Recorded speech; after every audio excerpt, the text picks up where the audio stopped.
faith, vision, integrity. Help him out.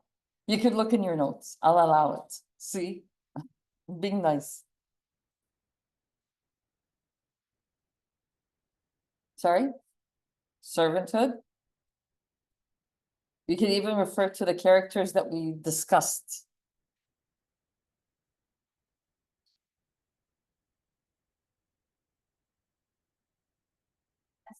Esther, okay, good.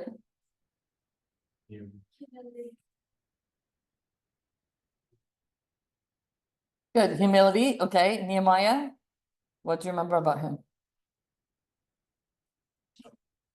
As a servant. As a servant, He was prepared. okay.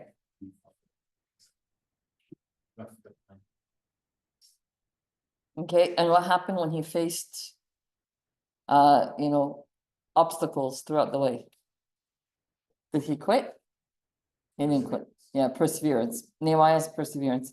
Mr. Tekla. Yes. I'm not going to tell you which one you are. Someone in the online said Andrew said qualities of leaders and servants. That's right. Okay, good. Anything else?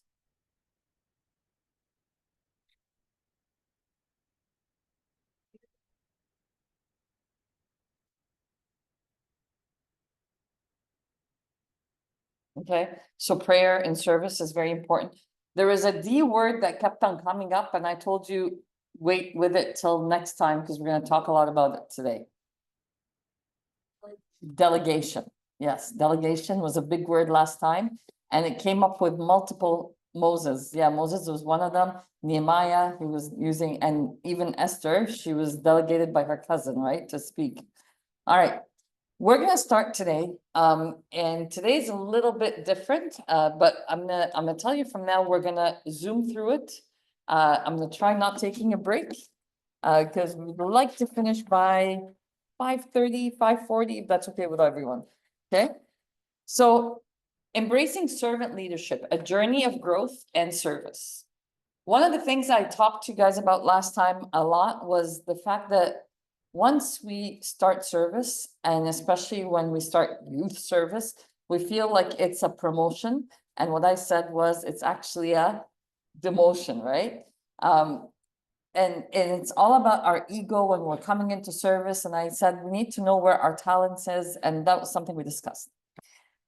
To start off today, I have 3 questions to start off our brain juices. Question number 1. I want you to think of a leader, okay? Someone that you have dealt with that has impacted your life the most. It could be someone from church, it could be someone from workplace, from school, wherever, someone that you dealt with who's in leadership, and maybe not in the role of leadership, but maybe led you in, even as a student in a group project, for example. Remember, we talked about when you go into kindergarten, you see the attitudes of leaders in there.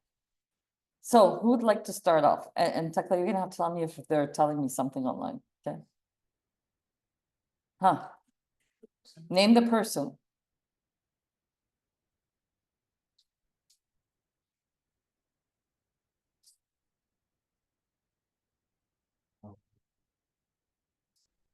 Okay. Yeah, his name, go ahead. Okay.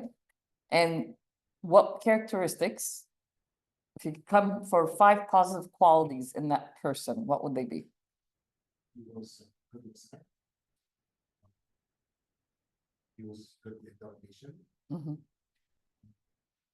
He'll open the door for you to grow, but he will not walk you through it. You will have to actually walk with. Good. He was a good coach. Okay. Good. We're good. No, we're good. Okay, Christine. Sorry, Natalie. I'm sorry. I will send in a written apology on WhatsApp after. Natalie, I still have to yell at her. So just saw her this morning. Natalie. Okay. He strikes a very good balance of always encouraging, but also not being afraid of like reprimanding if something is not right. But no one ever gets upset with him you and he does that, which is amazing.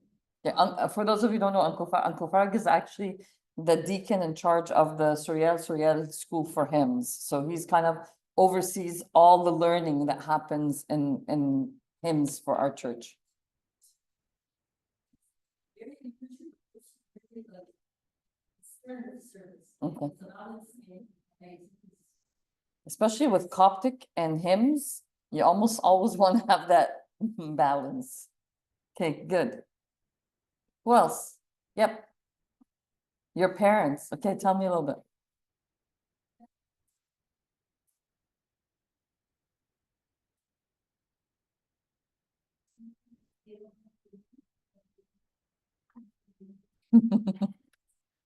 Thing that goes with all parents. We don't know what we're doing.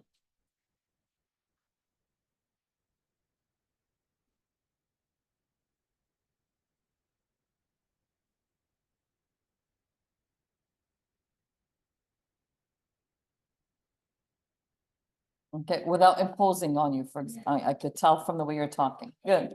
All right. Anyone else? Come on. It could be someone that, you know, we watched on TV last week. You don't know personally, but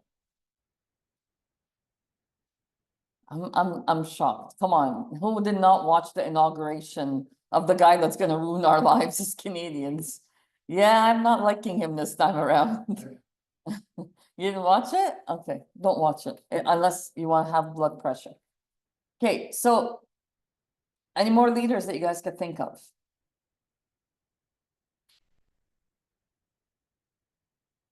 Okay.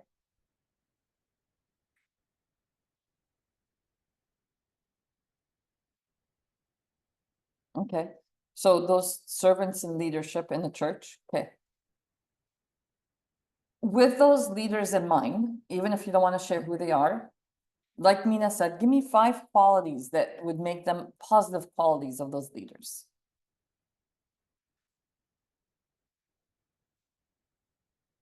What, this lesson is not for the mute.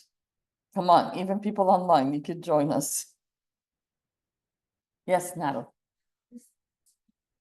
that's all. Okay, holy spirit.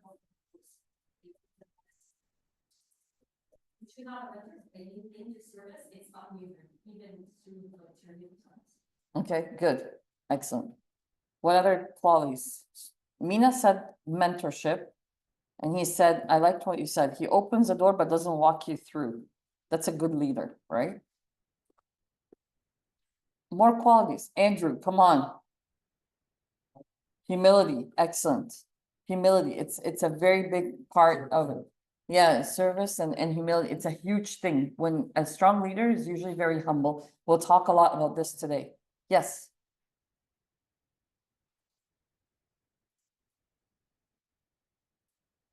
Yeah, they're not afraid to take risks, even if it's learning new things, and it doesn't matter how old they are. They're willing to take that risk. Good, because that's gonna come up later. Yes.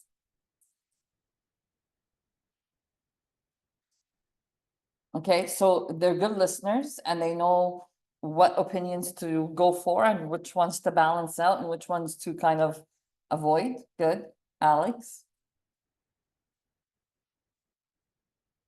Open-minded, good. Open-minded and innovative, good. All right, if we are now going to move to the negative, I need 3 negative qualities in people in leadership sometimes. Both of you at the same time. Dictatorship. All right, dictatorship. My way or the highway. Okay, Tekla. Arrogance. Arrogance, lack of humility, good. A dismissive leader, yeah. They don't even think you exist, good. Before I used to cover, I just changed around this year, but different type of leadership. And there's like, in different types of leadership, some of them are like, they kind of, their leadership style is kind of to dismiss everybody. And so we talked about this before and someone said they had worked with someone like this and it was very painful. What other negative qualities you could have in a leader? Lack of communication, yep. Okay, so someone who does everything themselves does not allow others into to the circle. Good. Mary? Micromanagement could be a big issue if you're not allowing people to have the space. Yes, it could be. Yeah. Not a team player. Yes, Tekla? Lack of empathy. Good. Lack of balance too. Sometimes they empathize too much or sympathize too much. There's lack of balance there and they don't know when the line is drawn. Okay, man, you have a lot more negative than positive. You guys are depressed. All right. When I was preparing this topic, one of the things that I came across multiple times was in our churches today, there has been a shift and like I told you last time, be careful. You're going to do youth service and it's not a promotion, right? Because there are more and more servant leaders who have moved away from the towel. What's the towel? Jesus washing the feet of the disciples. When our Lord Jesus washed the feet of the disciples, he did not put Judas on the side and he did not tell Peter, I'm not going to wash it now, I'll wash it when you repent. He washed all their feet. He knew what was going to happen. He washed all their feet. And we move more into the hierarchy, right? I am the servant, I am this leader, I am the coordinator, I am. So the I becomes really high and we forget that our master took that towel and sat down and washed the feet of his disciple. Whoever wants to become great among you must be your servant, and whoever wants to be first must be a slave of all. One of the things many years ago that I found very interesting, we had a principal at the school right before I became principal. Her name was Dr. Asian, and she was from Ghana. And they were very they're very traditional evangelical churches, but traditional to the point that like it wasn't for like it's less than 8-9 years ago where their pastors' wives were allowed to work. Before 8 years ago, the pastor's wife her job was to support the pastor's ministry. About 8 years ago, it became very costly on the church, so they allowed them to go back and get education and start working. So it's a very traditional, rooted in Africa type of church. And I remember they went to the valley for a retreat. It was a women's retreat, and she came back laughing because she knew this word when we were talking. She came back laughing because every time any of the ladies asked anyone of the people at the valley about anything, they would tell them, we will ask the servant who's responsible for this. And they didn't understand they're coming from Ghana. So the concept of servant are the servants in the houses, not the servant, the people working and in the ministry there, right? And it wasn't until like she had come through and they're like, what, why are they calling each other servant? And she explained because we had told her in the school that we refer to anyone who's in Sunday school service or any service in the church as a servant. And that concept, they took it back and it was a lesson for them that they learned. They're moving away from that hierarchy and they're now moving to the concept of, if I'm doing something in service, I'm a servant, I am not the person in charge. Characteristics of kingdom leadership. So number one, servanthood. When I asked you guys about characteristics of a good leader, you guys kept on repeating the word servanthood. Leaders must serve and on bended knees, reflecting Christ's characteristics. You must wash the feet. You're going to meet kids that are rude, that are pushing boundaries, that are not ready to, step down from what they believe in. They have their opinion. And you know what? They will be in your face. And I told you this last time. You guys even growing up, me growing up here, very different set from what we have now with our kids, okay? And as a servant, you're gonna have to put your me aside and start putting them ahead, starting to teach them what it means through your example of servanthood. So leaders must serve on bended knees, both washing their feet and praying for them. The two of them are hand in hand. Humility. True leaders wait for God to exalt them rather than seeking self-promotion. We fall in this trap a lot. And I keep repeating this to you. Many times when we begin service, whether it's Sunday school service or youth service, it doesn't matter. I'm a servant. So you fall in that trap of, the I am a servant. You don't wait for God to use you to actually promote you himself.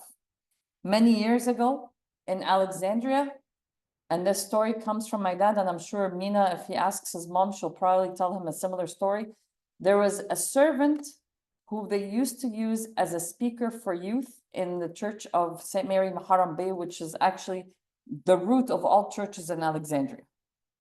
And the servant was a horrible, horrible speaker. He couldn't speak if his life depended on him. His name was Faiz. Faiz means winner, but they used to call him something else, and I'm not going to share what they used to call him, okay? They used to make fun of his name. This guy who couldn't speak, who the youth used to make fun of, is now Father Tedros Yaoub Malati, the scholar of the Coptic Church. So if this guy would have quit his calling or followed what the youth used to call him or doing, then he would not have been promoted by God to who he is today. When you say Father Tedros Yaoub, it's like you're talking about all the church fathers compiled in this one man, walking on feet still, and over the age of 90, and still, I think the only thing he really still does is write books. Okay. So true leaders wait for God to exalt them rather than seeking self-promotion. And be careful with that. Be careful with that, because sometimes when you get into the day-to-day service, and you become the person who always volunteers for, the trips and whatever, you'll find yourself being tempted to put yourself in that leadership role. Okay? Don't. Let God put you there. If he wants you to work in that place, he'll put you in that place. If God wants you to do the outreach only, then he'll put you in the outreach only.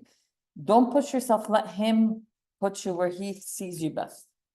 Number 3, commitment to others. Leaders prioritize the need of those they serve, embodying the essence of servanthood. What are the needs of the youth that you're serving today? What are their needs? What do they need from you? These kids come from so many backgrounds. If you walk into our church on any given day now, you could actually see the different backgrounds. There are things that are clear that you could see, and there are things that you wouldn't be able to know.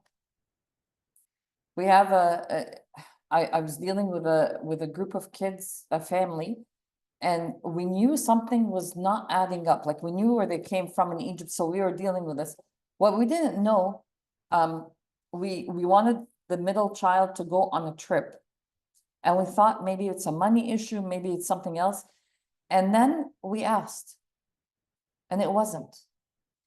This girl, her dad died at the age of 28 suddenly, while mom was pregnant with her younger sister, leaving her brother, her, and an unborn child.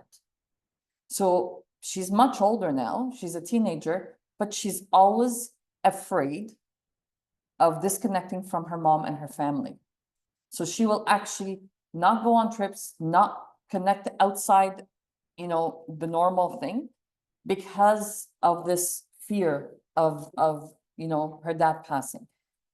So knowing the needs of your kids, knowing who they are, could take you from here to here with them. Instead of saying this kid is hopeless, find out what's going on with them. Really get to know your kids. I always share a story. Many years ago, there was a a young child, he wasn't young at that time, he's probably grade 5 or so. It was kids convention, they were getting ready for the convention play. And about 5 months before, he was diagnosed with clinical blindness. Okay, but you couldn't tell. He was still able to see a little bit. And I remember walking into the chapel downstairs and they were practicing for the play and he was struggling as he was reading. And the servant, who was an adult, said, "What's wrong with you? You don't know how to read? Are you blind?" Not knowing that he was actually clinically blind.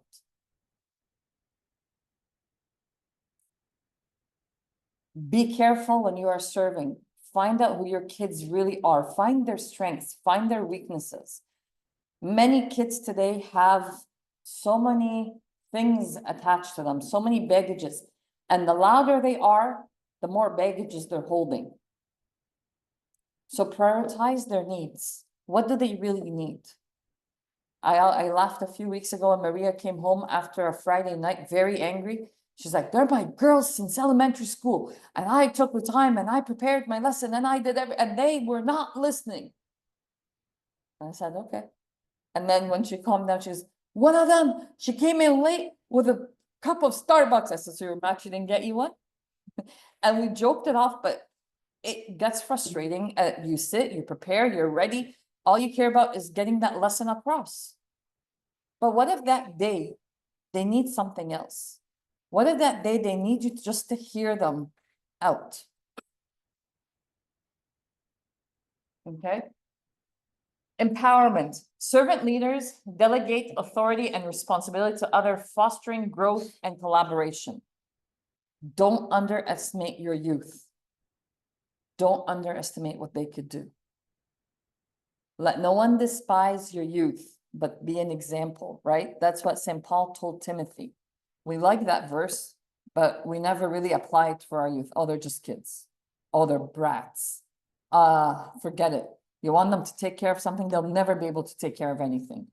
They don't know what they're supposed to do. I shared with you last week, 2 weeks ago, when all I had to do was just push my unsmiling Joseph. And once I pushed him, to help that one family in Armenia, he was the kid that helped the most, right? They just need the empowerment. They just need you to say, "I believe in you. Let's do something. Let's make a difference. Let's," and it's a bit of a struggle. I will not lie to you. It is a bit of a struggle today, okay? Because our lives today is like, we're like machines. I was just sharing, I have a checklist in my head and I'm just going through it. And it feels like I have 1,000,001 things. My checklist is extremely busy. And when you're juggling and trying to balance everything, forget empowering others. You need someone to empower you, right? Find what their talent is. Do something with them that would be meaningful. The food banks, whatever it is, there's a lot of services, come and clean the church. The St. Athanasius building that's coming up, isn't that going to have classrooms for them to use? Isn't there going to be a hall, a community hall for them to play in? I remember when this church was being built, I was serving grade 5. And they had said that each brick was going to cost, this was many years ago, 27 years ago, each brick was going to cost, I think, $25. And so I said, okay, why don't we on Sunday make the sandwiches and be in charge of the kitchen? And the grade 5s came, and all the proceeds from that day was going to go towards buying how many bricks that they could buy. Or the pews in the church, we did the same thing. Or making them feel that it's their own, that it's not just being done for them, empowering them. Because today you guys are the leaders in the church, tomorrow they will be the leaders in the church. What did Pope Shenouda always say? A church without a youth is a church without a future. But those youth had to be empowered somehow. They couldn't just be existent in the church halls, yelling and running and smacking each other, but taking ownership of the church.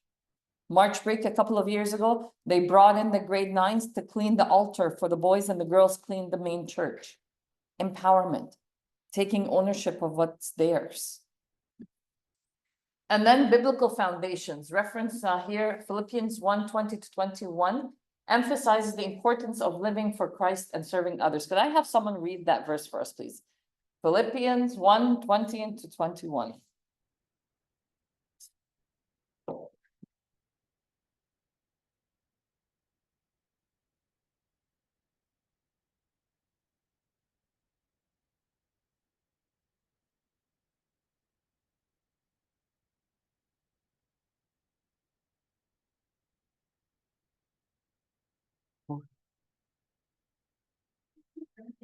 And hope that in nothing I shall be ashamed, but with all boldness as always, so now also Christ will be magnified in my body, whether by life or by death.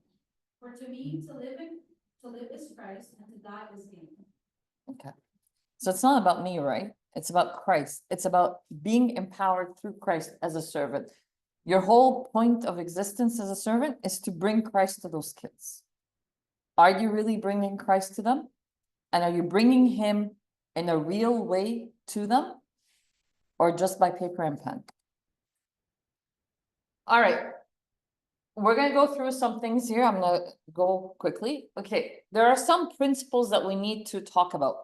Humility.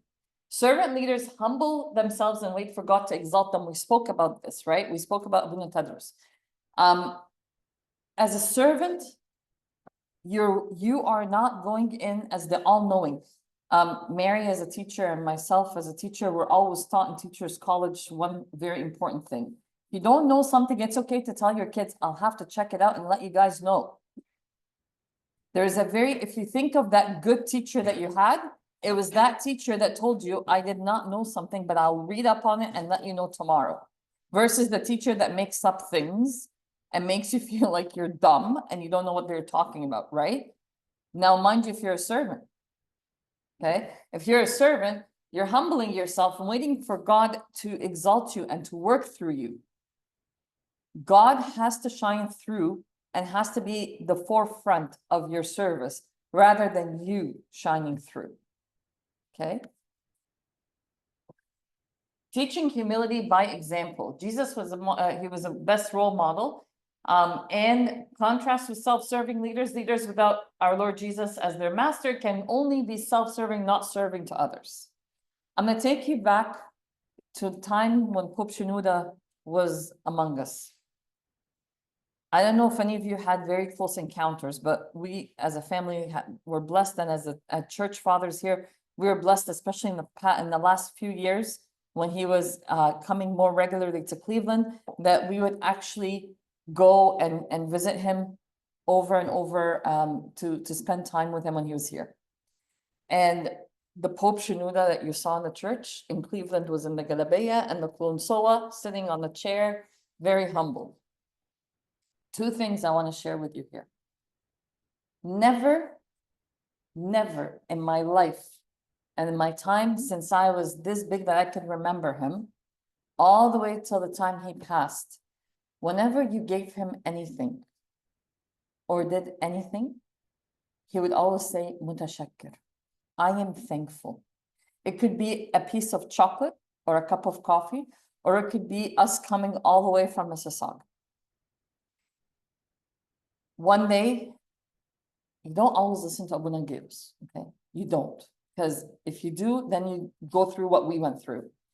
It was a snowy day, and miraculously, Abu Nangirus thought that if we cross over to Buffalo, the snow will disappear, okay?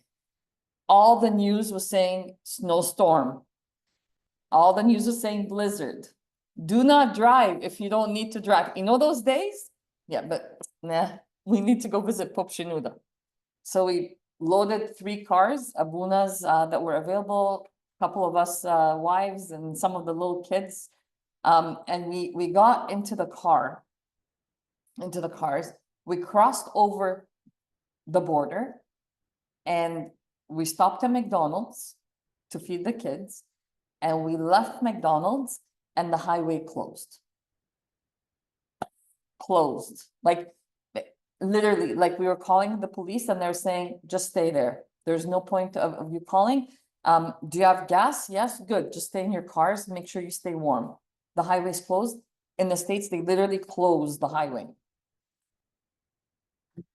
And for the entire night, we were stuck in the car with 3 little kids in our car. There were other little kids in the other car. No, 4 kids in the car we had. And the entire night, Pope Shenouda was calling us to apologize. Now, who's supposed to apologize? We're the ones that didn't listen to the news. We crossed over knowing that it's going to shut down. Literally, he was not asking one of the bishops to call to check on us. He was calling himself to check on us, to check on the kids, to make sure we're safe, and apologizing for the inconvenience he has caused, which it wasn't him. Why are you apologizing? So true humility was just, we couldn't believe it. Like, we couldn't believe Pope Shenouda is calling to check on us. Okay, I could let that one slide. But to apologize for something stupid that we did, don't get it. That's humility at its core, right? Self-serving leaders, they without Jesus Christ can only be self-serving. If this was not Pope Shenouda, if this was a leader of any organization, what would he have done? He would have probably called us and told us off, right? Like, you guys don't know safety, you don't know this, you don't know that. But instead, what did he do? He was checking on us. He was making sure we're okay. He was, apologizing. So follow Jesus. Servant leaders follow Jesus rather than seek a position. You are a servant. It is not a paid job. It is not a position. It is not something that you go for. You're there to carry his message, to take him to the kids that you serve. Okay, so if you're applying for a position of a youth servant, I don't know if you're going to be hired, because it's not for hiring. Okay, remember who Jesus Christ used. He used the fishermen. He used the tax collectors, pretty much the outcasts of society. But they were the ones that followed him and followed him wholeheartedly. They left everything behind and followed him. Are you doing the same when you are entering into service? Servant leadership versus power. Focus on serving others. Number 1, servant leaders give up personal rights to find greatness in service of others. Many years ago, Abuna Pshoy Kamel was in California, and I'm talking many years ago, over 50 years ago. Abuna Pshoy, for those of you who probably know, I spoke a little bit about him last week, but he was, him and Tasonia in jail had decided that although they were getting married, that they will remain celibate. And so they didn't have kids. And he was in California, and he was serving in California at a time when the churches in California were just starting to exist. So I'm talking probably more than 55 years ago. And he called a board meeting, and he asked in the board meeting for a raise. Now, when churches are just starting, they can barely pay a basic salary of a priest. And this guy who doesn't have kids, who doesn't have anything, is asking for a raise. Do you think the church board was nice? No. They were very rude to him. They were very annoyed with him. They were yelling at him, fighting with him. How dare you? You know the needs of the church. How dare you ask for the extra money? But guess why he did that? Because he was preparing the way for the next Abuna that was already coming on the way, that had a family, and did not want to have this Abuna embarrass himself and ask for a raise to help his family survive in California. Focus on serving others. You give up your personal rights. He gave up his personal right. He gave up the right to be respected as a priest. He got told off, but that was okay with him. Suffering on behalf of others. Servant leadership is not about position and power. Servant leaders follow Jesus. He serves others and suffers on their behalf. Taking the blow, right? defending your kids that you're serving, standing up for them, making sure that they feel that you are there to support them. Having that balance, someone was talking about balance, or having that balance, empathy and sympathy, right?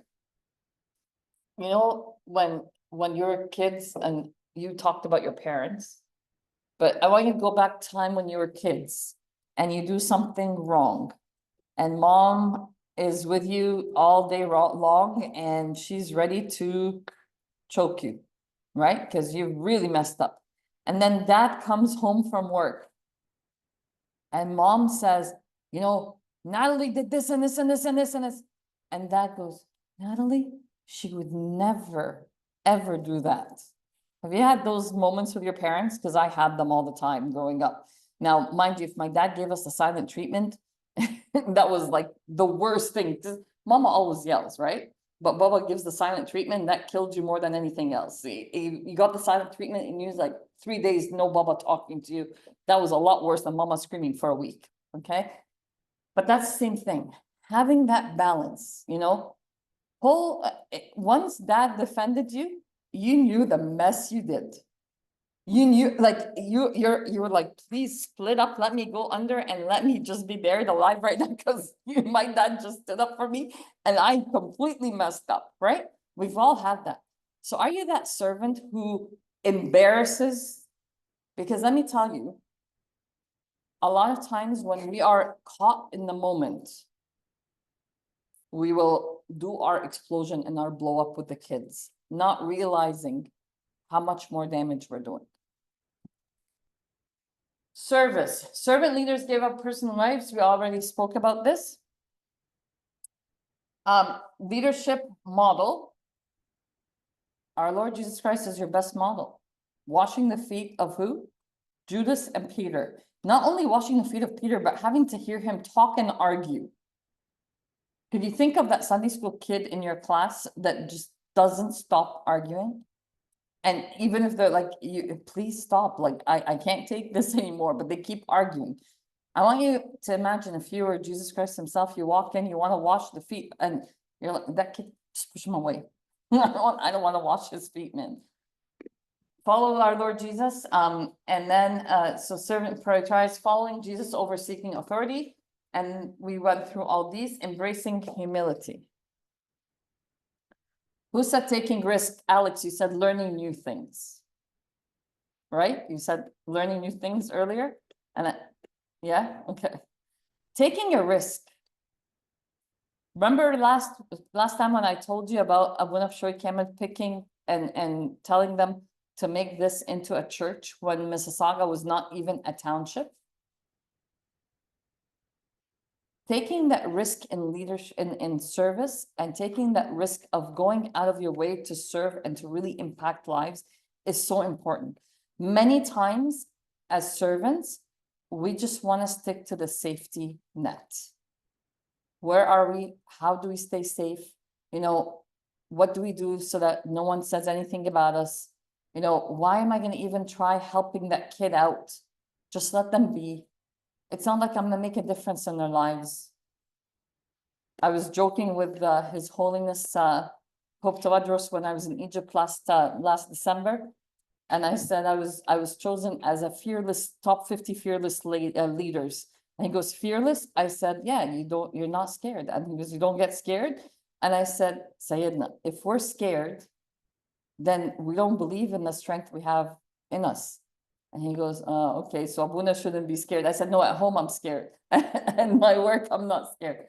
But taking that risk and standing up for those kids and working with them and working with the more difficult ones. This morning in Nativity, one of the Ramiz Ferris was talking about when they were kids, this group of kids were so bad that they actually separated a group of boys and brought a servant to take care of them alone in a class on their own. Because the minute they put them with everyone else was damaged. And he was talking about this servant today, and he said, you know, now that I'm an adult and I'm a dad, and I think back to the time, that servant really did so much for me, a lot more. He goes, and what I realized is after a while, all the jokes we were making in class and all the pranks and everything, we stopped doing them because they were no longer funny. Okay, they were no longer funny. This guy was giving up his ability to serve with a group of servants just to watch these 5, 6, and I know who they are, 5, 6 kids, and they are our church leaders today. Okay. But that's what it means to take a risk. Meeting the needs. You're there to meet the needs of those you serve. Servant leaders takes up that towel and makes sure that they are meeting all the needs in them, in the class that they have. Don't pick to serve the easy kids. Don't do that. Don't fall into that trap. Because you know that extremely loud kid in your class, or extremely mouthy or extremely rude kid, is the one that needs you the most to serve them. Think about even the classes you're serving today. The minute I say that, all your smiles go up. You know exactly. Who's that one kid that you don't want to work with? Like you can't stand. Whether it's a personality thing or it's, you know, behavior or whatever. It's that kid that needs you the most. It's that kid that needs you the most. Delegate. Let me tell you this, I had to teach myself that a lot, okay? Someone said the micromanagement. Mary, you said micromanagement, right? Yeah. When you're in leadership, letting go and delegating things to people, it could be very difficult. Because, look, I'm not a perfectionist. I'm not. But I like things done a certain way. And I like things done in my head. Okay? And so to actually delegate and start trusting that others can do things, it was a learning path for me. Whether it's my personality or my leadership style or whatever it is, a lot of times it's not so much trust, it's just you don't want to do the thing twice. How many of you are like me? Please be honest. Natalie, I know you're like me. Thank you for honesty. Thank you. I don't want to do it twice. So if I have to do it, let me just do it the one time. And so to delegate, if Esther was not delegated to speak on behalf of the Jewish people, would they have been saved? I'm sure God would have had a plan, but let's be blunt. Mordecai asked Esther, and Esther asked to meet the king, and the king came, and she spoke, and it was all delegation. Nehemiah, when he was building that wall, he had people there who were building the wall. He had people who were with him, and there were the people that were walking by, but he had to keep going. He delegated those who needed to build the wall to make sure that they're building the wall. Moses. Someone said Moses was delegated. Could you tell me about that part? Remind me from last time. Why did we talk about delegation with Moses? Said his tongue was slow, his mouth is hard to speak, and so he delegates the whole task of talking to the Hebrews there with more of a speaker. Yeah, he hired a spokesperson, right? Sometimes you wish Trump would do the same. He hired the spokesperson, right? We know our strengths and our weaknesses. As people in service, as leaders, we know our strengths and our weaknesses. So why is it like, okay, I love technology, I'll play with my PowerPoints, whatever, but you know what, if I could get a high school kid to do it, please, I don't want to touch a computer, right? My strength and my weakness, I know. Each one of us know. So if I'm not delegating it to someone who knows it, Moses would have stood there in front of Pharaoh going, please, because he stuttered.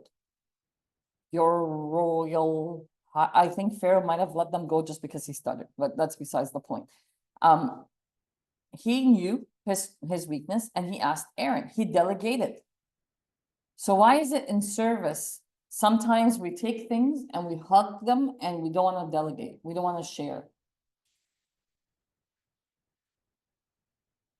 When you do proper delegation, there's efficiency in service, yeah. Sorry, so, also, because like, it's an interesting point because I remember God, we thought Moses saying, might want me to not man, you know, I'll be with you, and speak is still more, but it's because Moses insisted, and he kept doubting, that he gave Aaron this as not his mercy, or because Moses kept doubting.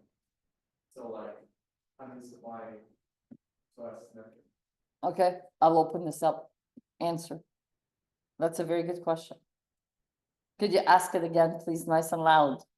So if God told Moses that I want me to not man, I'll be with you, we won't have to doubt, but he only gave Moses and Aaron because his heart was hard per se, he felt doubting in his own ability, God was with him.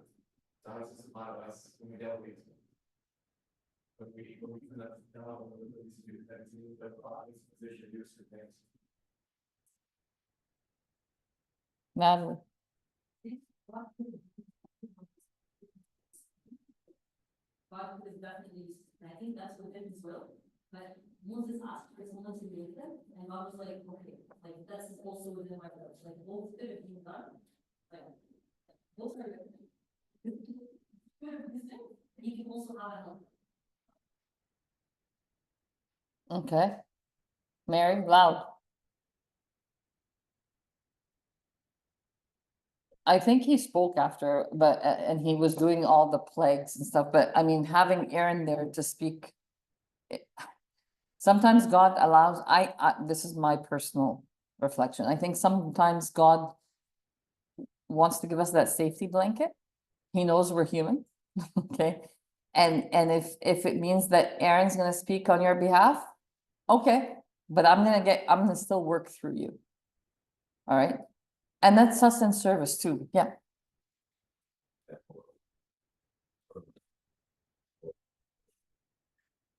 Do this with the least from, like, I don't really need a team of 10 people to go speak to Pharaoh. I can do this with just you, but for your sake, I'll be here.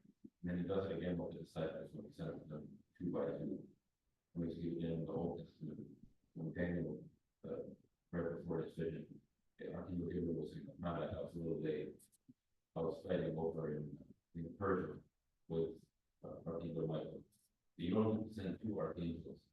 There's that one, he sends them like his service requires for each other, you support each other, even though one archangel could have done it by himself, he sends them both. Because service happens in pairs. An example for us, because we are not like and we are not like our archangel, and our weakness will be covered by having one. Mina?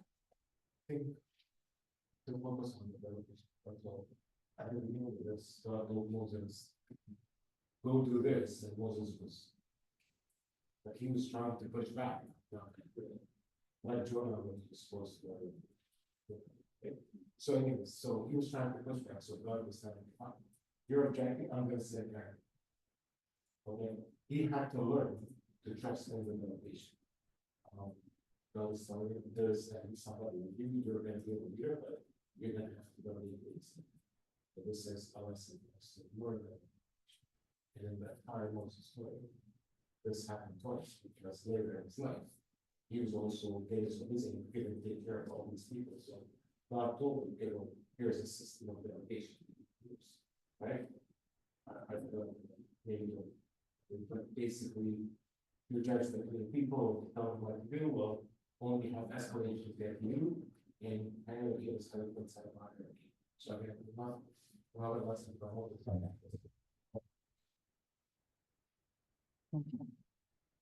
So, and like I said, the 2 by 2 concept, the support network, you're not in this alone. You're working and you're doing God's work, but it's like, even if you look at our church, even in churches that have the one Abuna, it's not just the one Abuna doing everything.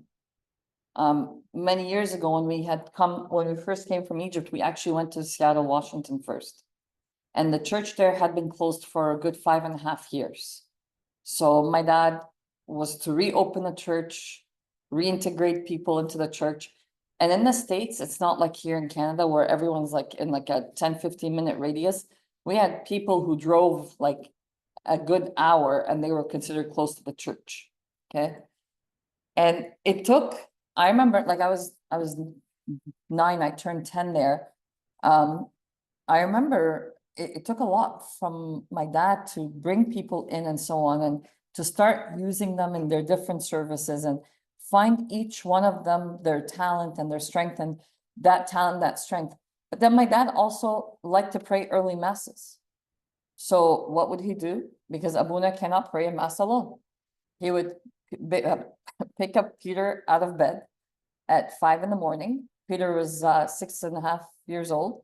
He would actually lean him as he's sleeping against the altar, so he would have a deacon there, and he would pray the mass. And then people realized fast enough that Abuna needs a deacon there.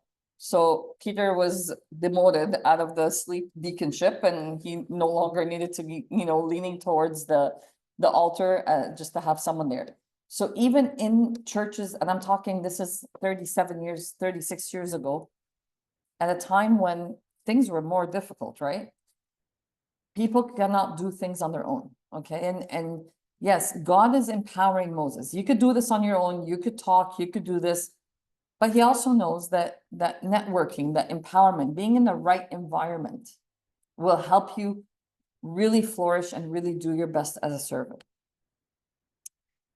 Example of delegations right here, even when the apostles were chosen and the service got big, they chose 7 deacons. Okay.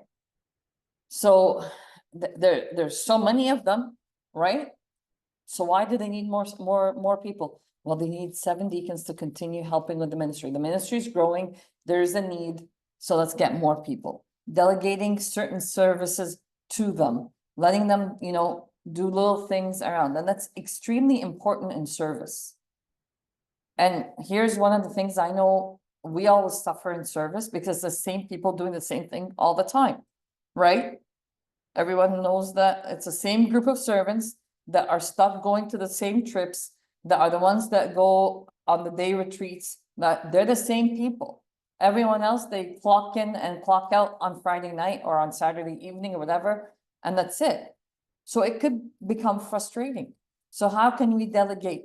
How can we empower others? How can we, at the beginning of the year, say, okay, Mina, I know you could only do 1 trip in the year. Pick one now, because this is going to be the trip you're in charge of. Natalie, you could do 2 trips. Fine, you could work with Mina on one and pick one more. And that delegation empowers you, and it does not allow you to burn out. Be careful when you start a service, you're excited. And when you're excited, you want to give 2,000%.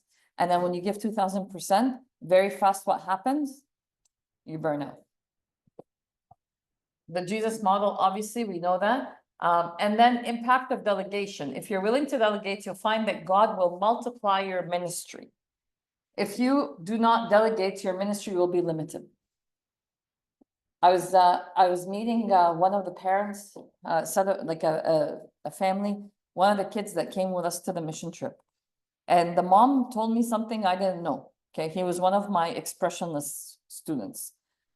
She said he did not send them pictures when we were in front of the Nile. He did not send them pictures on the camel. He did not send them pictures in the Grand Museum. The only 3 pictures he sent them was from Inminia. He sent them the picture of one of the houses they visited, where there is no roof, it's just covered with sackcloth. And he sent them a picture of the family that he took with the family. But the 3rd picture is the one that hit me the most. In each house we went to, the representative from the NGO Rai Must, or Shepherd of Egypt, that was with us, had a form. And that form, they were writing down the case, and they were writing down in the form what they have done that day and what needs to be done. And they would discuss it with the group that's there, the group of kids that were there. And then they would all sign on it. And that was the picture he took. He felt that he was doing something. He was signing on a decision. This is a 16-year-old. He just made a decision that's going to cover the heads of those people and it's going to make them have a roof literally over their head. When you delegate, you multiply, you allow God to multiply his work. When you hog, if it could have just been, let's be realistic. The people from the NGO, they're the ones making the decision. They're the ones that are going to carry on that decision. Why are they getting a bunch of 15, 16-year-olds to sign on it? Right? But those kids came back and now are thinking, how can we help? How can we help build? How can we give back? How can we do this? All of a sudden, the delegation is multiplying the thought of giving, correct? Okay. Okay, and we just talked about multiplying. Okay, burnout. Huge thing in service. The same people are doing the same thing. I mean, I always find a kids convention, the kids who have become servants. Okay, it's like, why are you still coming to the kids convention? Like, I'm trying to get out of the kids convention. Why are you still coming? But reality is, if you're not multiplying your leadership, if you're not passing out that role to others, you'll end up burning out and you will not be empowering others. Youth can make a big difference. Youth can make a change. They just need the proper empowerment to make that change. Obviously, when you're delegating something to the kids, you don't just delegate and leave it, because at the end of the day, I'll tell you one of the biggest things that I find in youth service and in working with teenagers as adults. So let's say I'll pick on Matthew, Mina's kid. Great leader, works, volunteers, comes and does, and so I end up giving him, and I forget that at the end of the day, he's a kid. Right? And then when Matthew doesn't want to, doesn't do something, I forgot that he was a kid. Matthew, you fell through. You didn't do what I wanted you to do. Reality is, I just burnt him out, and forgot that he was a kid. So giving them the right tools, giving them the right space, and not burning them out is very important. Same with us as servants. Stop taking on your plate. You take, and then what? Things end up not getting done because you've just burnt out. When leaders try leading by themselves or alone, they will burn themselves out and discourage those around them. It's a given. It's an easy formula. You start taking on, you push others away, you burn out, and then what ends up happening? You're negative. You're not happy about what you're doing. You're not happy with the servants. You're not happy with the service. Your complaints start coming out. But reality is, you're the one that burnt out. But you just created a very negative environment around yourself. God's preparation for leadership. Understanding God's preparation. There are spiritual gifts, and each one of us has a strength.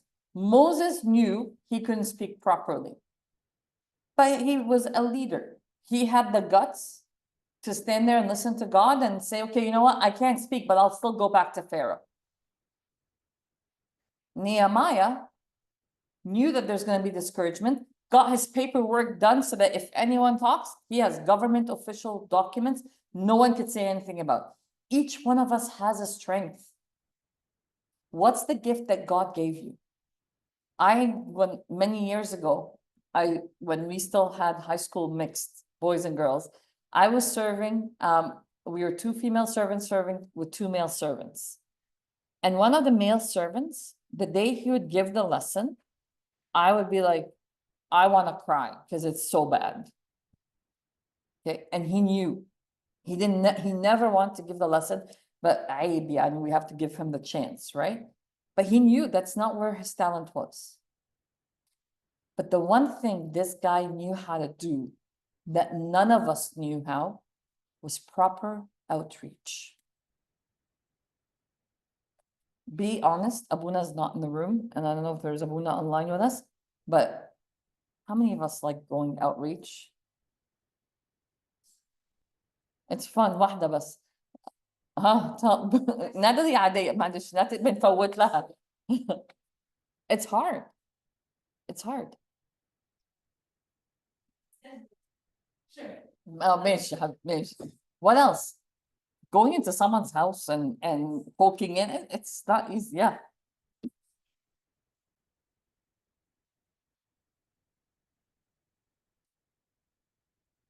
Yeah. Very much so. And you know, the most talkative kids in your classes are the quietest when you go to their homes. And it's like, seriously? Hello? You don't stop talking in class. What's going on here? So this guy, his gift was outreach. And he used that gift. Number two, experiences. Trusting God, that God works in personal history to fulfill his plans. A 3-day-old baby boy loses his mom. When he was 6, he lost his father. He's raised by his 3 older siblings. He does not even have a birth certificate.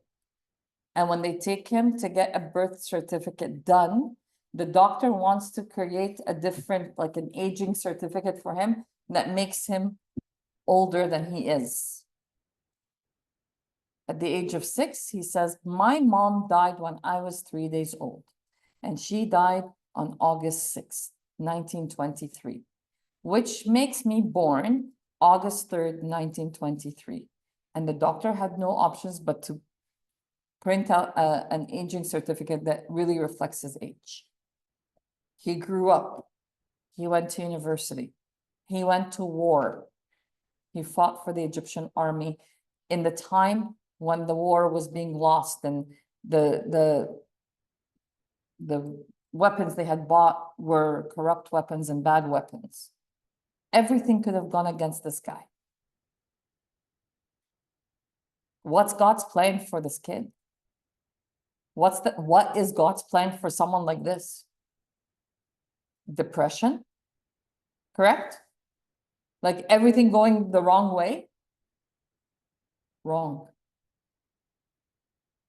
Father Antonio Soriani, Bishop Shenouda, the first bishop of education in the Coptic Church, Pope Shenouda III, the Pope of the Coptic Church for 40 years.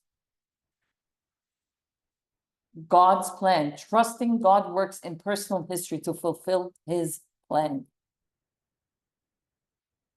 If you hear Pope Shenouda's story, you're probably listening to me, you're like, okay, did this guy jump off a cliff and kill himself? No, he became Pope Shenouda. Another guy was told by his professor that he's good for nothing except to be a makwegi. You know what a makwegi is? In Egypt, when they iron the clothes, at the age of almost 90, he just discovered another surgery that could save lives, another heart surgery that could save lives. He can't walk anymore except with a walker, Dr. Megdi Yaoub. We could go through history and we could go through so many stories. You're experiencing God's work in your life is a lot bigger than what you will do and what you can do. Relational style, embracing diverse relational styles to serve God's purpose. Okay. Having that relationship, knowing your kids, making sure that you really know them, that you're building that relationship with them. The best times I remember in high school was the times our servants took us to their homes. Now they were tons, okay? So maybe not so much you guys, but and made us like bake together and then they would take us to church for confession. Some of the things that stand out in my memory. Many years ago, we had a long weekend and we wanted to go on a trip to Center Island. Does it still exist? Yeah, is it? But it's like cheesy now, or like it's not. As a kid, yeah, but now it was like a big thing for us growing up, okay? In Canada, welcome to Canada. So, and I remember none of the servants were available except for 2 servants, a husband and a wife. And guess what? They took a busload of very loud, very bored teenagers, and just the two of them took us to Center Island, over 40 of us. A relationship that existed. Okay? Vocational skills, using learned abilities to enhance one's calling. Each one of us has abilities that we have used in our schools, in our workplaces, and we've learned over our study courses. But it's very funny when it comes to our service, we forget all those skills, right? Or we don't know how to use them. Right? I like the smiles. Be honest. I'll a confession. I was the principal of the school when I was a coordinator here, and I didn't do well as a coordinator. I was too busy. So there was things that were falling through the cracks. But yet my skills, I hold a master's degree in educational leadership. Like that's like on top of, my natural abilities that God gave me. I studied leadership. And yet when it came to service, time, and we find excuses. It comes up, right?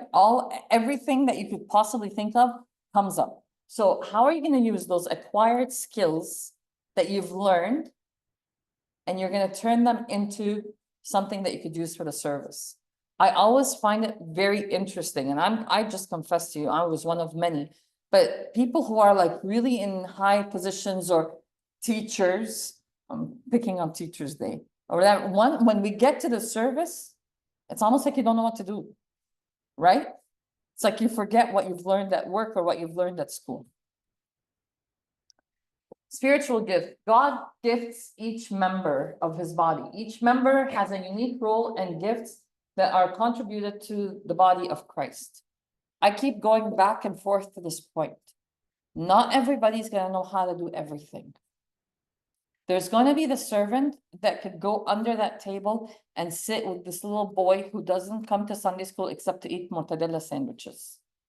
Okay? And there's going to be another servant who could actually do crafts and get all the kids hyped up and work with them and blah, blah, blah. Each one of us has a unique gift. That servant and I'm not saying far-fetched story. We actually had a little guy, his name was Mark. This little guy is no longer a little guy. He is, I think, probably 35 years old now. But Mark came to Sunday school many years ago, and we had, only the one mass. So after mass, they would make small sandwiches for the kids to eat breakfast before they have Sunday school. You might remember that. So Mark's favorite thing to do was to come and sit under the table, and he did not like the mortadella sandwich as a sandwich. He liked to undo the sandwich and eat the mortadella only that's in the sandwich. And so there was one servant who would sit under the table with Mark every Sunday to feed him the mortadella out of the mortadella sandwiches. Mark till today remembers that. Okay, he's a CEO of a marketing company, but remembers that servant that sat under the table with him. Importance of knowing and using your spiritual gift. God desires that you know how he has gifted you for the glory, not your gain. I'm going to tell you something from a flip side. One of my biggest pet peeves as a leader sometimes is when I see someone who has potential and I push them out of their comfort zone and they don't want to go out of their comfort zone. I was pushed out of my comfort zone. I was pushed out of my comfort zone because since I was a little kid, all I wanted to be was a teacher, period, full stop. And it was a principal who I worked with that saw in me something I didn't even know existed. Okay? Pushed out of my comfort zone, all of a sudden became my natural zone. Today in our world, and sorry, I love you guys, but with your generation, a lot of times, what I know is the easier thing to do. Don't push me out of my comfort zone. Just let me be. I'll just do the ABC you want me to do. Peter and Andrew could have said the same thing to Jesus. We're fishermen. We'll work as fishermen. We'll sell the fish. We'll donate money.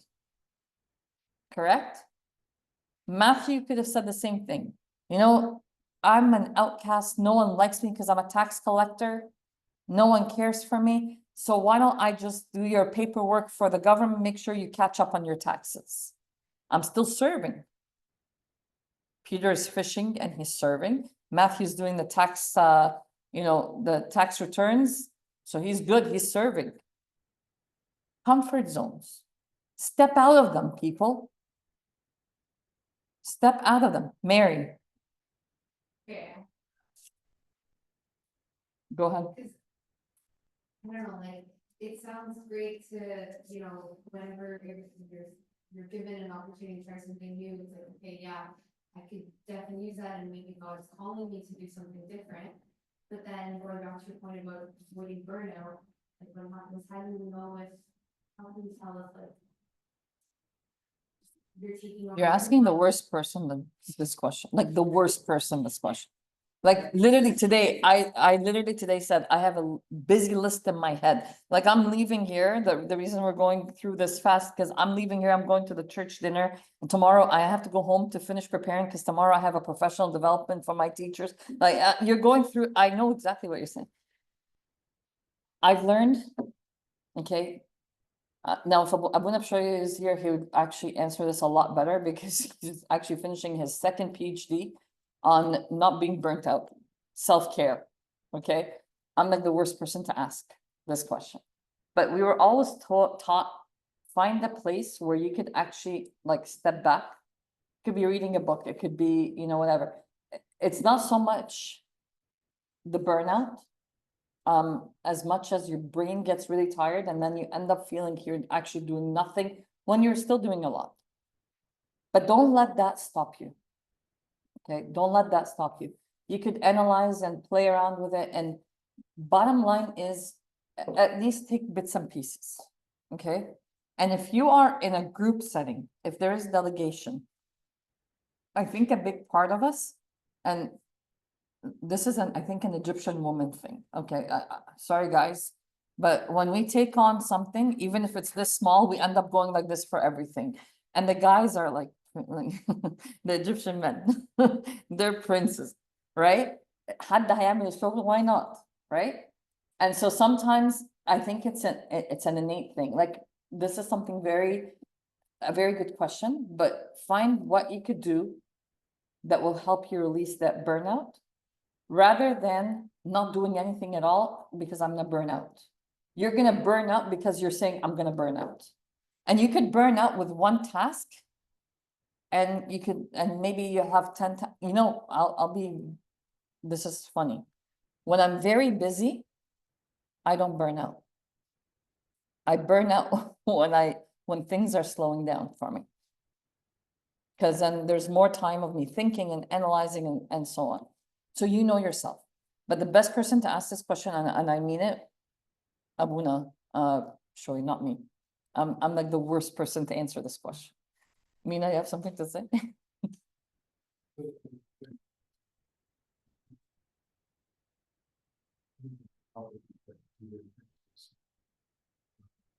Going to the outside, they go outside, it's not necessarily. So you do something.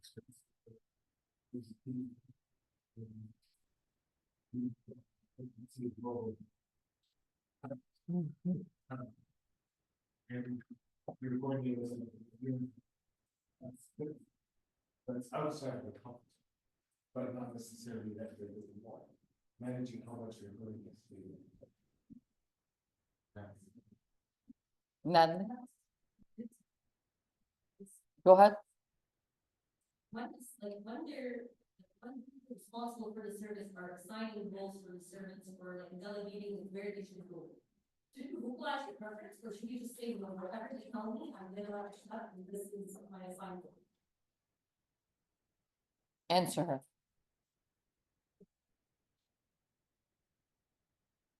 When the coordinator is assigning roles, do you just accept it as is? And that's it, and stop there, right? Vocalize your preference, and like say, I wish I wouldn't vocalize, it's not a preference thing, because a preference, and it's a menu, pick and choose. I'll serve grade 3 instead of grade 4, answer her عشان انا الانسرز هتبقى وحشة دلوقتي.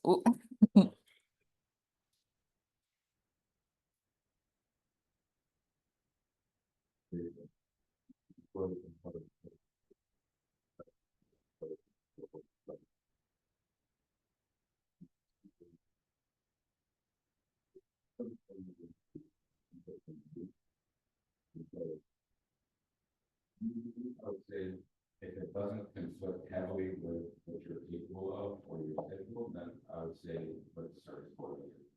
That is what I would see. Sometimes, Natalie, I found that when we jump after, it's not really our heart. It's our comfort zone, it's our mind. No, I feel like I'm gonna be much more effective in this. The I, is it really the I talking? Or, you know what? I'll try this. Maybe God wants me out of my comfort zone. And I could also let my coordinator know, you know, I really would like to do this as well. If I can, it'll be great. Because a lot of times, what I want is very different than what I should be. Okay, we always joke about this in Kids Convention. Everyone gets, you know, Cops Got Talent for Kids Convention. Every single person you could think of who's talented and not talented, they fight to be in groups, right? You know that, right? Anyone who's been in Kids Convention groups, it's like, it's the event of the year, right? And there are kids, some servants who can't even say a sentence, or that's not their talent. And then you put them, okay, why don't you do security? Oh, but I want to act. But that's not your talent, but I still want to act. So take what's given to you and also let them know, you know, I'd like to also try this if there is a possibility. Does that answer? Yes. So like, not the whole thing, it's. I noticed that I think it is subconsciously, and then we kind of like, we separated the role of reference from the role of life. He said like, you know, like, it's not a local digital fight preference, so like, I think you have to realize like our preferences, I think kind of acknowledge consciously that our preferences is always acknowledgeable, not what I want to do. But we kind of acknowledge that. So God often puts us in a situation where our ones. So I think this is like based on what I'm saying, I think it's key as a growing, as an opportunity to grow and learn. Okay, I'm gonna move a little faster because I'd like to do 2 case studies at the end and split you guys up. So let me just go forward. Relational styles. So it's DISC, not DISC, the personality test that you would do, but let's go through it. So there's one relational style that happens in service and in service leadership, and that's dominant. Works towards achieving goals and results, functions best in active, challenging environment, like St. Paul.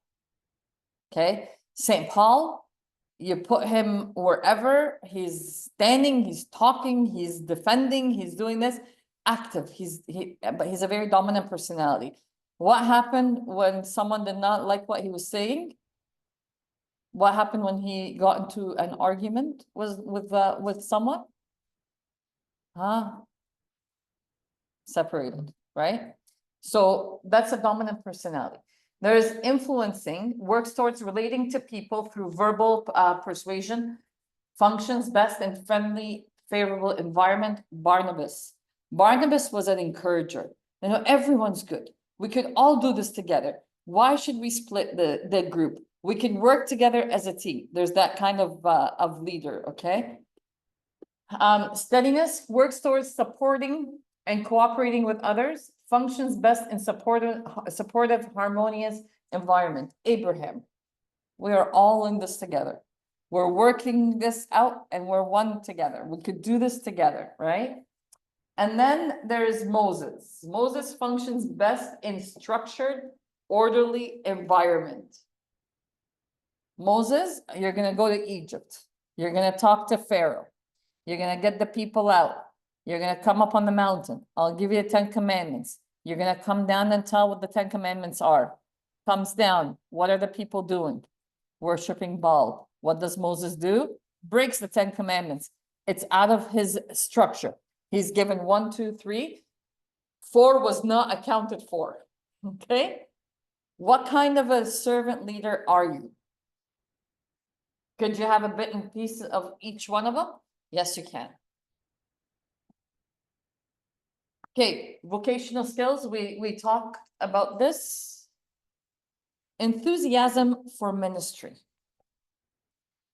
Remember the first day you walked out of prep to serve and came into that Sunday school class? Remember the excitement you had? I told you a couple of weeks ago, I remember my first Sunday school class. In fact, they're all moms now, and they're all older, but and it was a funny class because it was me, Phoebe, and there were 2 other Phoebes in the class. So it was like a really cool class. We're like the class of the Phoebes. I remember the enthusiasm of coming to service that very first time. How do you keep that enthusiasm and that burning for the service going? God-given desire. Enthusiasm is a God-given desire to serve him by meeting the needs of others. It's very important to keep that going inside you with your father of confession, with your spiritual guidance, and so on. Source of joy. Your God-given enthusiasm is sometimes your only source of joy in ministry. There's so many problems, and there are things that will come up. This is not something just related to youth ministry or Sunday school ministry. Even the apostles, they argued, they debated, they didn't know, but their joy came from the source of ministry, and that's God. Personal mission. What has God burnt in your heart to do for his mission on earth? To stay at home and do nothing, or to go out and really work according to his will, really impact lives? And that ministry does not only happen on Friday night in youth group or on Saturday or Sunday in Sunday school service. It happens on every single day. Remember a personal story that was a little bit funny. I went to Loblaws many years ago. The kids were little. Okay, and Maria and Sophia in shopping, I used to put them in the carts, push them around, or else the entire grocery store would be in the cart instead of on the shelves. So I went to pay and they had just put in the self-checkout. That was like years ago. So I did all the self-checkout and both of them were in the cart. I bagged everything and came out. And as I took them out of the cart, I realized that one of them had wanted a cheese bun and we had bagged it and she was sitting on it so her sister doesn't take it. I mean, she's a smart kid. Except when mommy was actually scanning the stuff, she didn't give it to me to scan.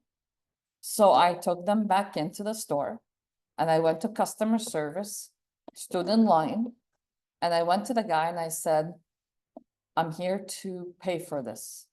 And the guy looked at me and goes, pardon me? I said, I'm here to pay for this. He goes, ma'am, it's a bun. You just paid for because I had all the grocery bags in there.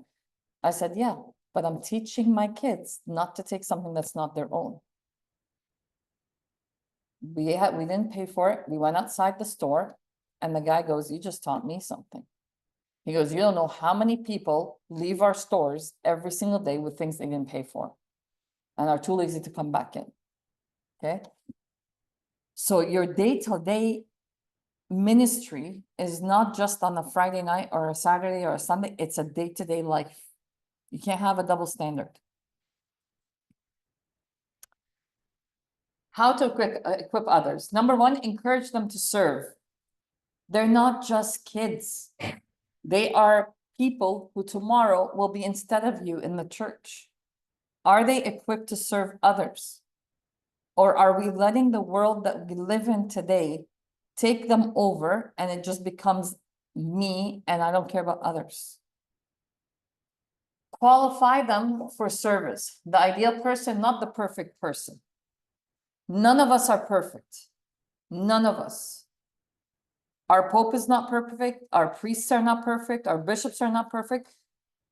But as one of my VPs always says, none of us are perfect, but together, God works with us to bring out his perfect plan. Each one of us, I might get on people's nerves like there's no tomorrow. And someone else, they might like me to death for no absolute reason. Right? Working together, because the service is not looking for the perfect person, sorry, the ideal person, but the best fit. Peter and Andrew. Peter always, this guy always mesmerized, the hot head. Like there was not one time that Jesus said something that Peter didn't have 10 things to answer him back. And when it was time for him to stand up for Jesus, he denied him 3 times in front of servants. Not even like adult servant. The Bible says servant girl, like a kid. And yet on the day of Pentecost, Peter stood and through the power of the Holy Spirit converted how many people? 3,000. Our Lord Jesus, the whole time he was on earth, probably about 320 followers. And this guy, was he I could just, if I was Jesus, he would drive me nuts. Okay? Like everything. Who do people say that I am? You are the Son of God. Yeah, get others to talk. Do you have that Sunday school kid in your class that's a Peter? And his name is probably Peter. Okay. Understanding their needs implies responding to them as well. What do the kids need today? Forget everything that I will talk to you about. They need to feel loved and respected. Kids today need to feel loved and respected. Because I will tell you, most of them don't. And if they're not loved and respected, they will actually bring the worst out of them. I have a kid, he drives us all crazy, okay? But we all know how to deal with that one kid, except for one teacher. So every time I see that kid in the office, I don't even need to ask him which class he's in. I know exactly where he's coming from. The one teacher decided I will not deal with him. And so the kid decided, I'll give you a piece of my mind every time in your class. You don't respect me, I'm not going to respect you. Instruct them. Followers need to know what is expected of them and how to do the task assigned to them.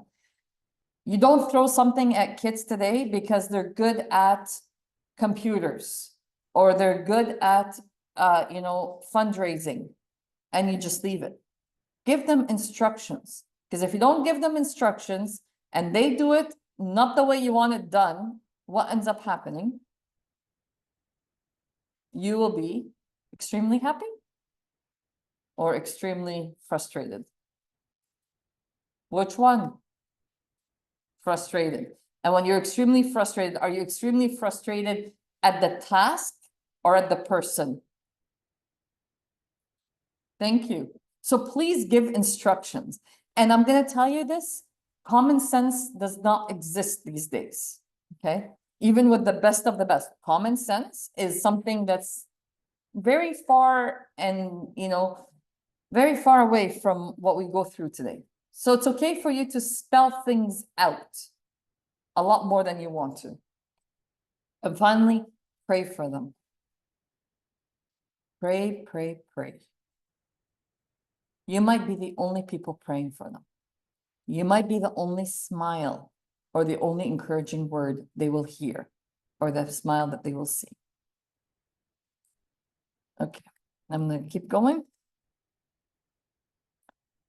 And then this is the last part, and then I'm going to give you 2 case studies. We're going to split up into groups. I'm going to send the case studies online, and then I'll give you guys time based on everything we spoke about to kind of go through it.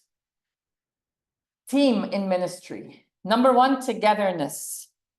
We talked about the 2. Why did Moses go with Aaron? The apostles going 2 by 2. Servant leaders serve best when they serve with others. When they serve with others. Team ministry occurs when there is a sense of unity. We are in this together. And in order for this to happen, there has to be a common vision. One of the things you learn in leadership, when you come into a new role of leadership, you need to bring the team together and come up with the common vision together. It's extremely important. We're in this together. This is our ministry. This is our service. These are our kids. Number 2, empowerment, delegating the authority and responsibility to accomplish tasks. Every person has a place on the team. In your Sunday school class, if you're choosing to do a service together, for example, go to the food bank on a Tuesday evening, every person in your class has a role. Each one of them, I don't care how small or how big the role is, they each have a role because we're a team. We're doing this together. Accountability. No group can become a team until it can hold itself accountable as a team. Leaders are accountable to God for those in their care. One of the toughest parts of the ordination of any clergy, whether it's the Pope or bishops or priests, is when if it's the priest, the Pope or the bishop tells the command at the beginning when they're listening. And then there's also the day they actually do the Salam al-Zabiha, when they actually could give communion. And the church reminds them of the caliber of the responsibility they have and how they are accountable in front of God for every person that they serve. Same thing for us as servants. Every kid that walks into your class, you'll be asked for. So are you doing this for the position of being a cool youth servant? Or are you really going to be standing in front of God and ready to offer an account for each one of them? And then mentoring. Servant leaders are mentors to persons with them in a team, and mentoring is how the work of Christ is passed on to the next generation of servant leaders. Church without a youth is a church without a future. And when Pope Shenouda said that once, one of the youth said, and a youth without a church is a youth without a future. Very true. You are taking what's yours and you're passing it on. One of the best things about our churches, our Coptic churches, is how we still have young people around. If I have a Macedonian teacher, a Macedonian Orthodox teacher in the school, and she says to me, I have to drive a good 45 minutes to an hour if I want my kids to go to church, because the church here in Mississauga is only seniors. There's no kids. There are other churches that have become this way. If you go around Mississauga, the Catholic churches, depending on the priest that they have. Some Catholic churches in downtown Toronto are what? Purely the elderly, correct? So we are grateful that our churches are still full of the kids that still run around and try to catch the incense from Abuna's censer, right? It's funny. We laugh at these things because we probably did that as a kid, right? We try to catch the incense. But it's that incense that, you know, even from your mother's womb, you smelt it. So you are mentoring those kids because those kids tomorrow will be the priests, will be the servants, will be the coordinators, will lead the church. If you don't do that part, forget it. Okay. I just want to add, this is the last part of the presentation, and then I'm gonna do the case studies. J. Oswald Sanders said, true greatness, true leadership is achieved not by reducing men to one service, but in giving oneself in selfless service. Selfless service. If I were to ask you now about a leader in your life, Some of you will stick to what you said, and I'm sure some of you have other names flopping right at the forefront. Who is selflessly serving? Who is giving of their needs and making impact till now? How are they leading? Even when they don't have anything. The one video I would have put in here, Mina, was the last sermon by Pope Shenouda. But I never put it because I hate watching kids. They carried him. They carried him. And the last words he says, "Kifaya kid." He couldn't speak anymore. Cancer was eating every part of his body. He was in so much pain. And his commitment to his flock. People said it reminded them of John the Beloved, when the church tradition says they used to carry John into the churches to say, God is love, love one another. God is love, love one another. And that was exactly Pope Shenouda. That last sermon, look it up. They literally carried him into the church. And if you ever know Pope Shenouda, you knew he never liked anyone to see him in weakness. But that time was strength beyond. What I'm going to do now, I don't know how we're going to do this. I have screenshots of 2 case studies. So we're going to split these guys into 2 groups and then maybe split the guys online in 2 groups. Okay. So, Natalie, I'm going to send you this because I have your number. Natalie Abdelmessih.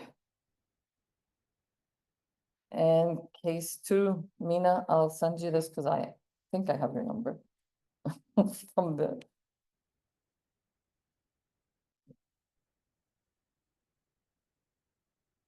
Did you, case 2, did you get it?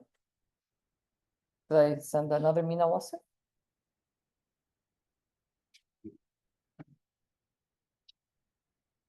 But what's, You send it. yeah, I did. You send it. Yeah, send me a hi on WhatsApp. Okay. Ayman, I'm gonna send you. Takta, I don't have your number. Okay.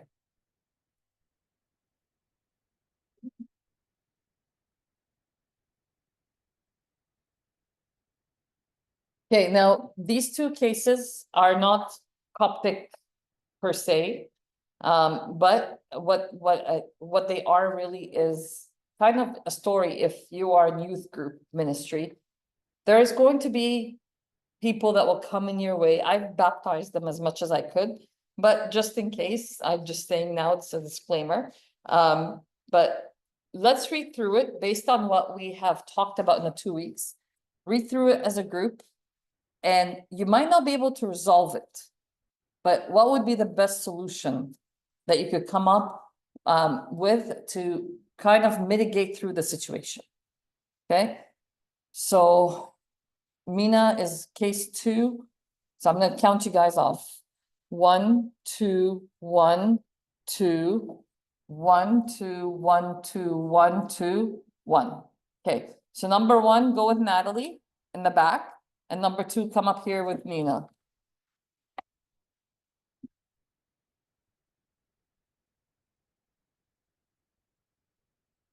How many maintenance? That's with them.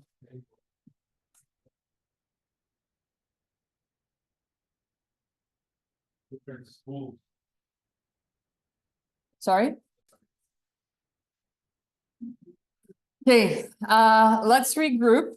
Like I said, I pretty much baptized these case study as much as I can, but a lot of what's in it is very similar to some of the issues we will face in our youth services. So group number 1, which one was group number 1?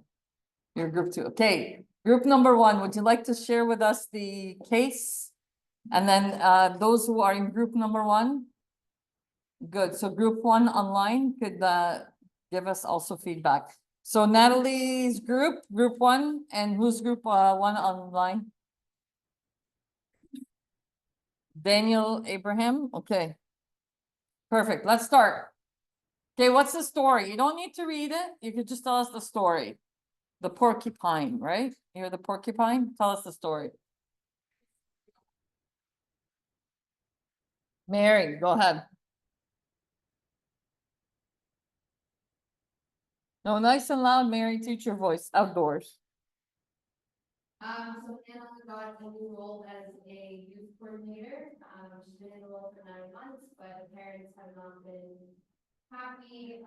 There's different schools of thought being represented in the youth ministry, and that this would be like different, maybe she changed up the way that they ran the youth service. So like instead of starting off with education, started at some other day. So parents are not happy, servants and youth are not happy, and then anytime that she's approached, she comes at them with defensiveness, and so they call her a porcupine. And then despite what she tells them constantly, oh, she's working really hard, she's balancing all this stuff, and she's, clearly feeling some kind of mental. And as a result, the numbers have decreased to about 50% since she started, so like, we don't know if specifically that's servants or. That's kids' attendance. Yeah, kids' attendance. Oh. So then our approach was, we could, number one, speak to Luna, and maybe just, ask him to sort of help intervene or talk to Hannah. And then we said that, also she could be experiencing burnout, so maybe instead of, accusing her of, like doing the wrong thing, maybe we can help her some. So let's inspire the youth to chime in and see what they want to see in the service. So maybe have a discussion and say, okay, there's really some kind of communication, and that could be sort of administered by the priest or whatever. We also said, coming from Hannah's perspective, she can start delegating tasks, so if she's feeling the burnout, she feels like she's on, maybe she can empower others to help in the service, so maybe asking the youth to pray, or asking the service to do that, right, or asking in general for facing what they see in the service, what they want to change. And then we also mentioned with the people coming, so having fellowship be a reward in the service, so if they bring friends, they get some kind of reward. Okay. I think this is really good.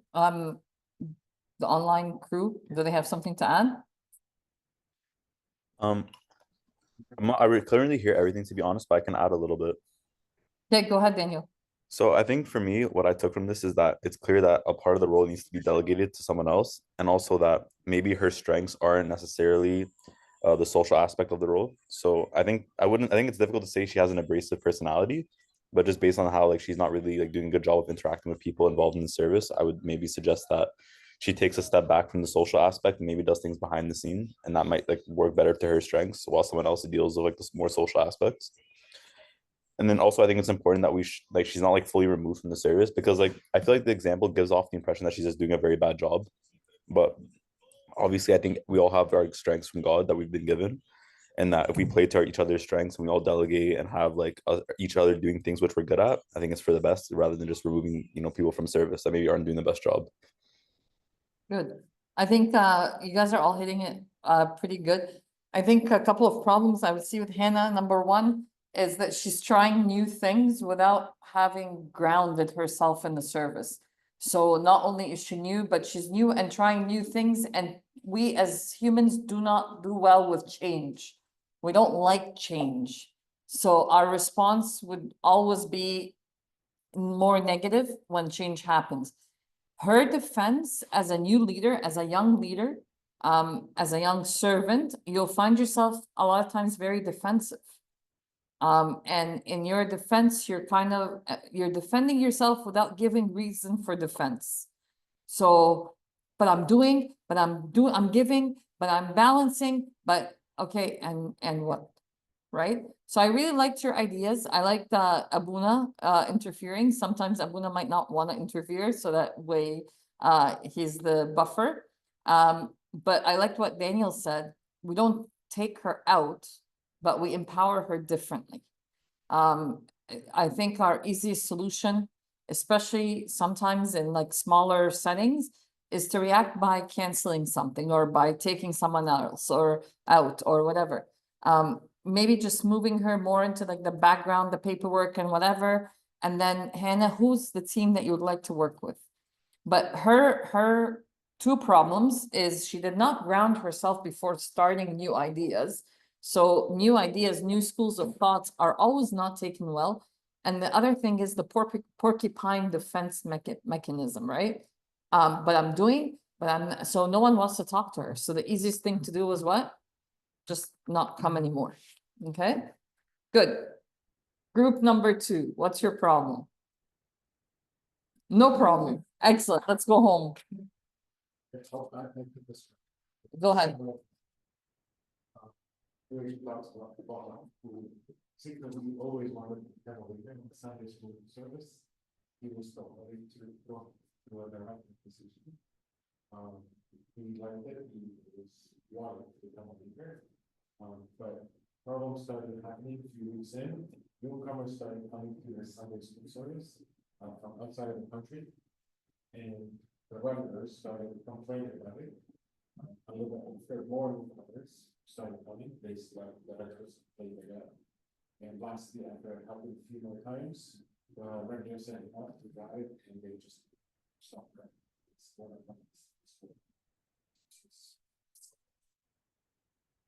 I'm gonna speak about highlights and those and give us helping elaborate. We thought there were two strategies. One was account for water for the second game. There were two areas of the strategy. One is more activities related to integrating the newcomers into the group. For example, hearing them, group activities, like some things go under the subtitle. The other one was to early listen to them, to the others, like open discussion here about understand their needs and basically hear them and try to come up with solutions. The other strategy was after they left, what could be done. Try to talk to them and make changes and talk to them about trying to come back and still home all the time to see the changes. Get outside support. Church servants delegate more to servants, understand the needs of the learners. It goes back to having open discussions, listen to them a bit more, and come up with a plan to resolve the issues of those learners, to drive them back. Before educate those learners that have left. On the Christian values of community others, loving others, and saying this is not Christ-like behavior, but just like very good content. You know, but others to just pray for them, or the ones that are not the ones that need the prayers. Okay. Group 2 online, Andrew Zaki. يا زكي. Hello. عارفة زكي هينزل دلوقتي. زكي. I wrote out Gabriel, but I'll just read out what I wrote. I wrote one, have an open discussion with the original kids, or not the original, yeah, the kids that were there, and listen to their concerns. Use it as a learning opportunity with like a wise approach to lead them to understanding more about like, virtues of love, acceptance, tolerance, especially if people that make us uncomfortable. And the third one, if you aren't able due to language or cultural barriers, find another servant who can talk to the other group and kind of also in a wise approach teach them about Western norms and classroom etiquette and things like that. All right, let me tell you guys this two things. Actually, the promotion part, a lot of churches in Egypt has started hiring ministries, actual paid positions. So this concept is no longer strange for us. The newcomer story, I think we can relate to it here in our church quite well. We've had the whole group come from different parts of Egypt, and they came, then COVID happened, and then we closed and we reopened, and yeah, things are not ironed out as they should be. However, all the good things that you guys said are great, but for smaller group, right? when you have a mega youth group like we have, one of the things they started doing is actually bringing in, like, they had their own service and then slowly integrated them into the regular service. Do not underestimate cultural differences. It's not exclusion, but there is a reality. Like, we've seen it, we know it's existent. And so it's very important that we empower these kids and empower these kids so that you don't lose in the middle. And there are people who will be talented in serving them that might not fall under that coordinator. Like that guy that was promoted, he might be someone who grew up here who had no idea. Even if it's someone who did not grow up here, grew up in Egypt, but for example, who grew up in Cairo, and you're bringing kids from Upper Egypt, there is a cultural gap, huge cultural gap. So doing proper integration, bringing people in properly, doing things the proper way, I think it's very important. Also, just because he's now in leadership, it does not mean that he's going to be the one-man show. I think it's very important. And one of the things that made it okay so far in our church, for the most part, is they have their own servants that are more familiar with the situations, more familiar with the culture, more familiar. So when they are integrated, I'll never forget this. I used to judge the drama for Maharagan and Karoza. You guys know that. So I used to sit for like 3 days straight, suffering through the untalented talent shows, okay? But one of the things that was really neat for me is seeing those kids when they first came do a whole play in Saidi. And then the year after, same group of kids did it in English. But that year, those servants really worked with them. However, they were Sunday school kids. Age is also a big thing. I always say there are certain age groups that should not immigrate. Like, once a kid passes a certain age, integrating into a new culture is very difficult, right? So you're not just immigrating, but you're coming in a different country at a tough time. And you're not jumping from Upper Egypt to Cairo, you're jumping from Upper Egypt to Canada. It's a huge culture shock, right? So this was not a very far-fetched case from what we go through in service. It's been a blessing being with you guys, making you suffer for 2 weeks now. I hope you learned some things. I hope you grabbed some things. Bottom line is, each one of us has it in them. If you ask me, yes, I do have my own opinion whether leaders are made or born or made. But if you ask someone like John Maxwell, he says all leaders are born. You're all born. All humans are born. So when you're born, you could be a leader, and then life experiences change that leadership style. Let God work through you. Take this as an opportunity to serve him in a new area. And know that, you know what? It's not going to be easy, but I think you guys could do a good job with it. So thank you, and God bless your service. And I won't see you till your graduation. You're done with me. See, it was as easy as that. Thank you for the people online. I will see you around.